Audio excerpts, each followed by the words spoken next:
One summer afternoon in 2013, DC police detained, questioned, and searched a man who appeared suspicious and potential dangerous. This wasn't what I was wearing the day of detention, to be fair, but I have pictured it as well. I know it's very frightening. Try to remain calm. At this time, I was interning at the Public Defender Service in Washington, D.C., and I was visiting a police station for work. I was on my way out, and before I could make it to my car, two police cars pulled up to block my exit. And an officer approached me from behind. He told me to stop, take my backpack off, and put my hands on the police car parked next to us. About a dozen officers then gathered near us. All of them had handguns. Some had assault rifles. The rifles took my backpack. They patted me down, they took a picture of me spread on the police car, and they left. And as all this was happening, as I was on the police car trying to ignore the shaking in my legs, trying to think clearly about what I should do, something stuck out to me as odd. When I look at myself in this photo, if I were to describe myself, I think I said something like 19 years old, Indian man, black shirt, wearing glasses, but they weren't including any of this detail. Into their police radios at this described me. They kept saying, Middle Eastern male with a backpack, Middle Eastern man with a backpack. And this description carried out into their police reports. I never expect to be described by my own government in these terms: lurking, nefarious, terrorist, and detention dragged out like this. Sanddogs trained to smell explosives to sweep the area I have been in. They called the federal government to see if I was on any watch list. They sent a couple of detectives to cross-examine me on way. If I claim I had nothing to hide, I would consent to search of my car. And I could see they weren't happy with me. But I felt I had no way of knowing what they want to do next. At one point, the officer who patted me down scanned the side of the police station to see where the security camera was, to see how much of this was being recorded. And when he did, it really saying is how completely I was at their mercy. I think we're all normalized from a young age the idea of police officer and arrest and handcuff. So it's easy to forget how demeaning and coercive a thing it is to seize control over another person's body. I know it sounds like the point of my story is how badly treated I was because of my race.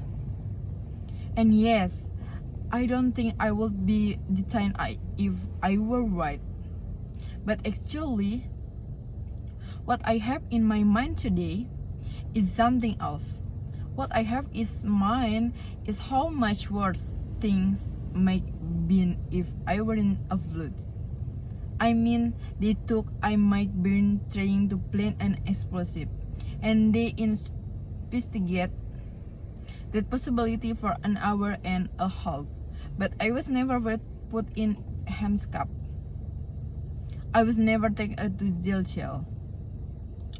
I think if I were from one of Washington D.C. first community of color, and they took I was endangering of Pfizer's life,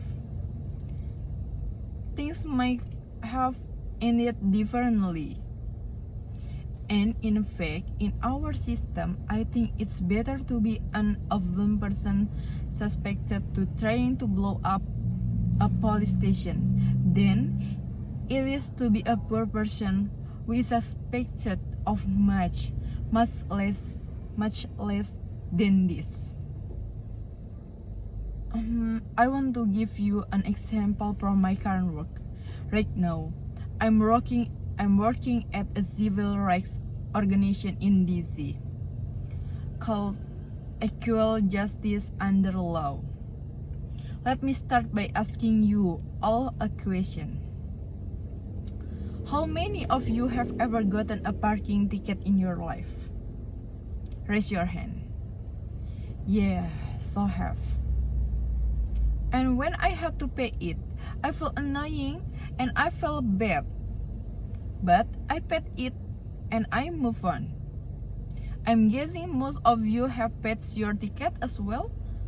But what would you have if you couldn't afford the amount on the ticket and your family doesn't have the money either? What happens then? Well, one thing that's not supposed to happen under the law is you are not supposed to be arrested and jailed simply because you cannot afford to pay. That's illegal under federal law. But that's what local government across the country are doing to people who are poor. And so many of our lawsuits at Equal Justice Under Law target these modern day debtors' prisons. One of our cases is against Ferguson, Missouri. And I know when I say Ferguson, many of you will think of police violation. But today, I want to talk about a different aspect of the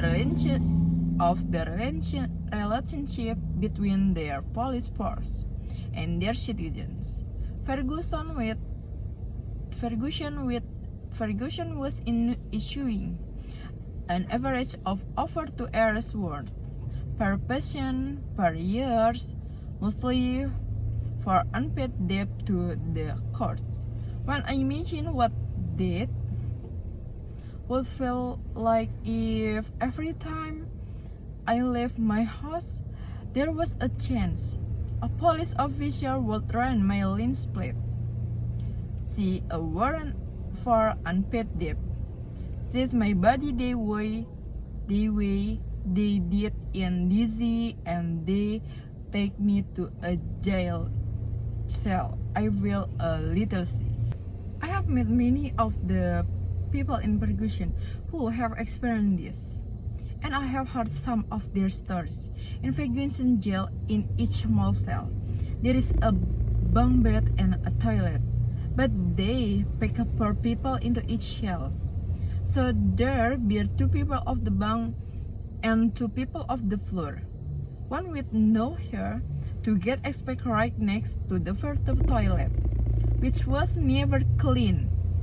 In fact, the whole cell was never clean, so the floor and the walls were lined with blood and mucus. No water to drink, except coming out of a spigot connected to the toilet. The water tasted dirty. There was never enough food, never any showers. Women menstruating without any hygienist product. No medical attention. When asked a woman about medical attention, she laughed and she said, "Oh, no. The only attention you get from the guards is there is sexual." So they take debtors to this place and they said, "We're not letting you leave until you make a payment on your debt. And if you could call a family member who could somehow come up with some money, then maybe you were out. If it was enough money, you were out. But if it was not, you stay here for days or weeks, and every day the guards will come down to the cell and haggle with the debtor about the price of real estate day.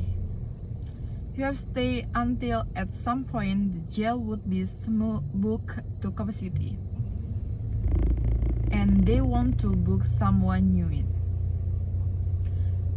And at the point, they think, okay, it's unlikely this person can come up with the money. It's more likely this new person will. You went out, they're in, and the machine kept moving like that. I met a man who 9 years ago was arrested for panhandling in a Walgreens. He couldn't afford his fines and his court fees from that case. When he was young, he survived a house fire only because he jumped out of the third-story window to escape. But the fall left him with damage to his brain and several parts of his body, including his leg, so he cannot work, and he relies on social security payments to survive. When I met him in his apartment, he had nothing of value there, not even food in his fridge. He is chronically hungry. He had nothing of value in his apartment except a small piece of cardboard on which he had written the name of his children. He carried this a lot.